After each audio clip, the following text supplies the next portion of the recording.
kalau soal sales tadi sebenarnya nggak brand besar, nggak brand kecil, itu lebih kepada isu cash flow ya. Mau kita brand besar, brand kecil, kalau kita paham bahwa hal-hal seperti ini akan terjadi setiap 10 tahun sekali, mungkin kita sudah mempersiapkan cash flow kita cukup untuk 6-7 bulan ke depan. Jadi kita bisa bilang, coba berdiri 60 tahun, bisa nggak? Gitu. Apalagi hari ini kan. Gitu. Jadi menjadi sangat relatif sekali ketika kita mulai berbicara tentang brand yang bagus, tergantung siapa gitu ya. Dan disitulah sebenarnya the true meaning of brand adalah soal persepsi, dan persepsi itu hanya berlaku kepada segmen pasar yang memang dituju oleh si brand tersebut. Nah, kita ngomongin brand di tengah COVID ini, Mas Aryo, Mas Arto. Di mana perannya brand di tengah COVID kayak gini, bro? Yang pertama, memang kita harus dulu di beberapa catatan akademis ya, ada satu istilah namanya sustainable competitive advantage, keunggulan daya saing yang berkelanjutan. Sekarang mungkin sudah nggak ada lagi, sudah punah ya. Karena semuanya bisa ditiru, semuanya bisa dibuat mirip gitu kan. Starbucks yang merasa bahwa mereka punya akses ke kopi-kopi terbaik, sekarang juga kita bisa akses. Orang-orang yang merasa bahwa bisa membuat Kentucky Fried Chicken dengan rasa terbaik, beberapa brand lokal yang pernah kami tangani bisa membuat dengan rasa yang hampir mirip, meskipun sekali lagi bukan Kentucky Fried Chicken. Dan harganya setengahnya. Nah, ini yang kemudian saya lihat brand tumbuh bukan hanya sebagai sebuah unsur pembeda dari sisi fungsi, tapi juga secara emosi. Justru malah saya lihat brand itu adalah gabungan, brand yang bagus, equity yang bagus adalah gabungan antara fungsi dengan emosi. Dan di saat-saat seperti ini sebenarnya brand sangat mampu sekali untuk bisa membangun sebuah komunikasi yang positif. Karena brand itu sebenarnya seperti makhluk hidup sih ya, seperti sebuah bayangan yang tumbuh bersama kita. Apalagi kalau saya bilang brand itu sangat mirip sekali dengan founder-nya ya, dengan owner vision-nya. Jadi owner vision akan bergerak brand akan bergerak sesuai dengan hati dari owner vision. Kalau kita lihat Tesla gitu, Tesla akan bergerak sesuai dengan owner vision-nya. Jadi jadi di saat-saat seperti ini brand memiliki peran yang sangat kuat sekali ya, sangat positif untuk kemudian membangun sebuah inisiatif-inisiatif sosial, inisiatif-inisiatif kebersamaan yang bisa membuat pasarnya atau followernya itu bergerak sesuai dengan brandnya. Oke, berarti sangat-sangat penting saat ini. Tapi yang menjadi pertanyaan adalah kalau misalnya UMKM gitu ya, kita bicara ke UMKM atau pengusaha Indonesia lah gitu, yang memang mungkin saat ini dibilang belum memiliki brand yang kuat lah atau baik lah di mata dia, sehingga pasti kan terdampak. Dan ini kan ya maksudnya yang punya brand aja terdampak gitu, apalagi yang nggak punya brand. Apakah ini artinya mereka dalam kondisi seperti ini hanya bisa diam dan menunggu, Mas Alto? Sama sekali tidak. Sebenarnya yang pertama kita harus pahami adalah brand berbeda dengan sales. Brand adalah sebuah nilai pembeda yang dibangun secara konsisten bertahun-tahun sehingga dia menciptakan sebuah persepsi yang kuat. Nah, persepsi yang kuat ini akan membantu brand untuk lebih mudah mendapatkan konsumen atau kepercayaan konsumen, sehingga konsumen nanti pada akhirnya menjadi seorang loyalis, dan loyalis ini mengkonversi menjadi sales. Jadi brand yang kuat, brand yang bagus, biasanya menghasilkan sales yang bagus. Tapi tidak tentu, karena kalau kita belajar SWOT analysis, misalnya strength, weaknesses, opportunity, dan threat, strength, weaknesses itu bisa sesuatu yang saya lihat dari dalam. Opportunity dan threat itu sesuatu yang tidak bisa kita kontrol. COVID ini adalah threat, dan tidak bisa kita kontrol. Jadi, sales atau bisnis adalah bagian dari sebuah perjalanan dari brand. Kita akan melihat Coca-Cola dalam mungkin beberapa tahun terakhir mengalami penurunan karena dunia yang menjadi lebih sehat dan lain-lain. sales-nya turun, tapi bisa jadi nanti dalam satu titik mereka bisa naik lagi. Karena Nokia, brand value-nya sangat-sangat luar biasa kan dia. iya, dan namanya masalah biasa. Nokia sekarang turun karena ada Samsung, tapi mungkin di 10 tahun lagi mereka bangkit. Jadi, saya selalu melihat sales itu seperti napas ya, naik turun. Dan kalau kita buka perjalanan sebuah perusahaan dari tahun ke tahun yang mungkin berjalan sampai 2-30 tahun, kita akan melihat pasti sebuah grafik yang naik turun. Dan bagi saya itu hal yang Wajar. sama seperti tahun ini, sales kita semua turun. Tahun depan mungkin sales kita naik. Nah, namun brand ketika kita kelola dengan baik, dia akan selalu naik. Gitu. Dia akan selalu naik. Pada saat COVID seperti ini, ketika brand-brand membangun empati, ketika brand-brand membangun nilai-nilai sosial dan nilai kebersamaan, di saat itulah brand membangun kepercayaan publik atau kepercayaan followernya.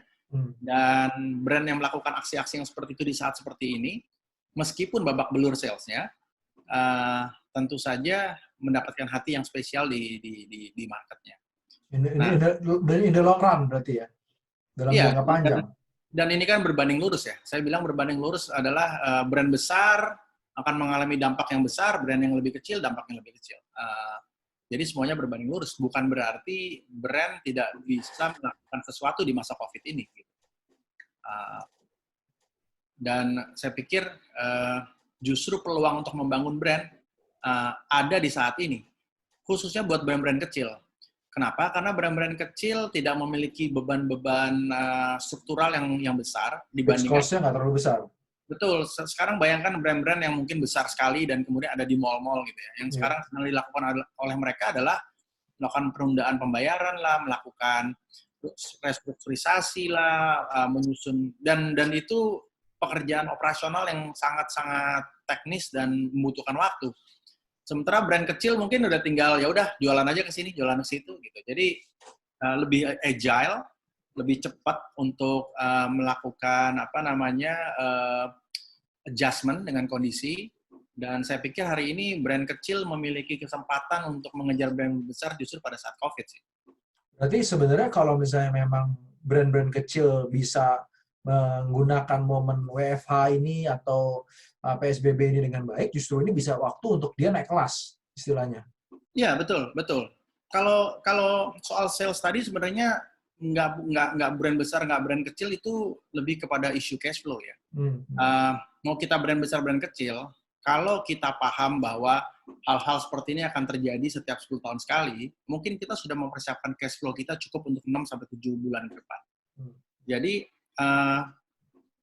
ada brand-brand yang akan belajar dari keadaan ini, lalu mempersiapkan diri agar tahun depan, atau 10 tahun dari sekarang, ketika terjadi imbas yang, karena kan kita bicara 98, 2008, 2019 gitu ya, hampir 10 tahun sekali ya. Yep. Jadi tidak ada hubungannya sebenarnya antara brand dengan kondisi sales. Tentu saja brand yang tidak memiliki cash flow yang baik gitu ya, pengelolaan keuangan yang baik, mau itu besar dan kecil, pasti sekarang akan kedodoran. Nah, berarti kan kalau misalnya kayak gitu, brand itu kan tetap harus kita bangun, dan ini jadi momen-momen penting untuk kita bisa bangun brand lebih baik lah ke depannya. Nah, apa yang bisa dilakukan oleh UMKM ini, Mas? Dalam momen kayak gini nih, spesifiknya misalnya, dia harus ngapain? Misalnya tadi Mas bilang tukang bakmi gitu. Apa yang bisa lakukan? Yang pertama harus dipahami, pertama soal konteks survival mode-nya dulu. Karena sekarang semua bisnis gitu ya, bukan brand tapi sekarang semua bisnis harus bisa bertahan. Yep. Maka saran saya, ini banyak banget pertanyaan yang tanya gitu, brandnya mesti ngapain? Pertama jangan pikirin brandnya dulu, pikirin bisnisnya dulu. Kita nggak usah khawatir brand kita ketinggalan karena kompetitor kita juga nggak jalan juga. Jadi kita yang dipikirkan kemudian hal-hal bagaimana kita survive, dan kita suka dikirimin tuh di WA industry cycle. Yep. Ada yang akan berhasil, ada akan ada yang akan terdampak sangat signifikan. Makanan, hospitality, ya, tourism, itu udah pasti hancur-hancuran.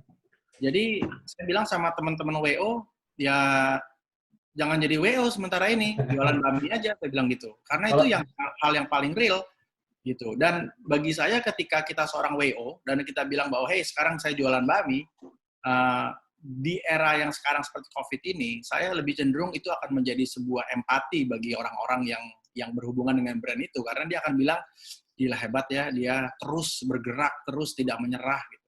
Meskipun sebenarnya nggak perlu kan. Seorang WO yang sebenarnya punya cash flow yang baik, bisa menabung sampai 8 bulan, 10 bulan ke depan, ketika ini terjadi ya dia nggak usah ngapa-ngapain, ya dia tidur-tiduran juga masih bisa makan lah, paling nggak. Dia bertahan aja sampai bulan Desember ya kan. Tapi ketika kita tidak bisa bertahan, maka kita harus bergerak dan gunakan brand itu sebagai bagian dari sales kita meskipun itu bisnisnya berubah gitu. Beberapa teman WO saya tahu banyak sekali event-event perkawinan yang ditunda. Yep. Tapi kan pengantinnya nggak mau, tetap masih mau kawin. Jadi mereka ke KUA. So yang terjadi adalah mereka menaikkan nilai kenang-kenangan itu apa namanya? Souvenir. Nah, WO bisa bertransisi menjadi souvenir provider, menawarkan souvenir-souvenir yang menarik dan uang untuk sewa gedung semua dialihkan kepada souvenir provider, gitu. Dan itu hal-hal yang bisa dilakukan oleh bisnis-bisnis yang terdampak tadi ya, brand-brand yang kecil. Dan kalau kita dalam kondisi normal, selalu saya bilang ya nggak bisa lah, dia kan dari WO, kok dari WO bikin bakmi dengan nama yang sama gitu kan. Tapi ini bukan biasa, luar biasa ya. Ini kejadian yang akan dicatat dalam buku sejarah dan dalam pelajaran sejarah anak-anak cucu-cucu kita. Jadi sangat boleh sekali hari ini WO-nya Reinhard gitu tiba-tiba menjadi tukang bakmi. Oke. Saya pikir jadi WO virtual, Mas. Ya sekarang udah ada loh WO virtual. Iya, makanya bisa juga kan. Berarti peluang sebenarnya bisa aja. Nah, let's say misalnya kita ngomongin bisnisnya bukan WO lah. Kalau WO kan benar-benar yang terdampak banget gitu ya. Oke, let's say kita ambil mungkin yang tengah-tengah lah. Bisnisnya bukan yang 100% mati dengan kondisi seperti ini. Dan mereka masih bisa survive lah. Jadi misalnya maksudnya dibilang mati juga enggak, karena mereka masih punya tabungan-tabungan tadi itu.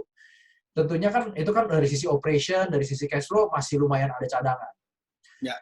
Nah, tapi kalau kita ngomongin brand, tadi kan kita sempat bicara bahwa brand ini kan perlu dibangun terus. Dan terutama momen-momen kayak gini sebenarnya tadi Mas Arno bilang juga kompetitor kita lagi stop nih. Nah, gimana caranya kita tadinya misalnya kalah gitu sama brand tertentu di sini. Nah, sedangkan ketika dia stop, kita gimana caranya bisa balap itu kan ini sebenarnya kesempatan kan? Iya. Nah, tadi Mas Arno sempat bilang juga bisa bangun empati. Yang saya banyak lihat adalah, nggak tahu ya, saya banyak lihat company-company yang banyak ngelakuin charity, banyak ngelakuin discussion, banyak ngelakuin kerjasama dengan charity-charity. Ya, apakah itu salah satu bentuk untuk ngebangun brand juga dari situ? Ya, tentu saja. Tentu saja setiap brand itu memiliki tanggung jawab, panggilan, dan kekuatan sebenarnya untuk melakukan sesuatu. Jadi, saya merasa sih mungkin ya sejak bulan Maret, April ini kita semua masih dalam kondisi shock. Kondisi shock, males makan yang ada di rumah saja gitu kan. Tapi nanti masuk ke bulan Mei, setelah Lebaran mungkin ya, manusia tuh makhluk sosial. Jadi nggak ada yang bisa tahanan rumah 3 bulan tuh nggak ada. Tapi sekali-sekali kita mau makan bakmi, to go dikirim gitu ya. Dan itu akan terjadi. Jadi nanti setelah bulan Mei, bayangan saya kita akan rebound balik menjadi the new normal. Kita sudah mulai akan, sementara kalau kita lihat sekarang di HP kita aja mungkin teman-teman kita sudah mulai ngirimin PDF makanan gitu kan. Awalnya kita takut-takut, tapi lama-lama ya udahlah kita kenal nih kayaknya sama dia, kayaknya dia juga oke, kayaknya di foto dia juga pakai masker waktu masak, ya udahlah. Dan nanti pelan-pelan kita udah mulai new normal, kita udah mulai beli makanan delivery dan lain-lain. Jadi perusahaan juga harus mengadjust, brand harus mampu mengadjust bisnis model mereka yang sesuai dengan kondisi zaman yang sekarang. Saya lihat Toko Bento juga sekarang bikin delivery makanan siap saji di dalam pack gitu ya. chicken teriyaki, dan lain-lain. Nah, di saat seperti inilah sebenarnya value dari brand itu yang kelihatan. Karena kita tidak akan mau beli chicken teriyaki yang nggak ada brand ya kan. Begitu kita tahu yang jual Koko Bento, kita lebih trust.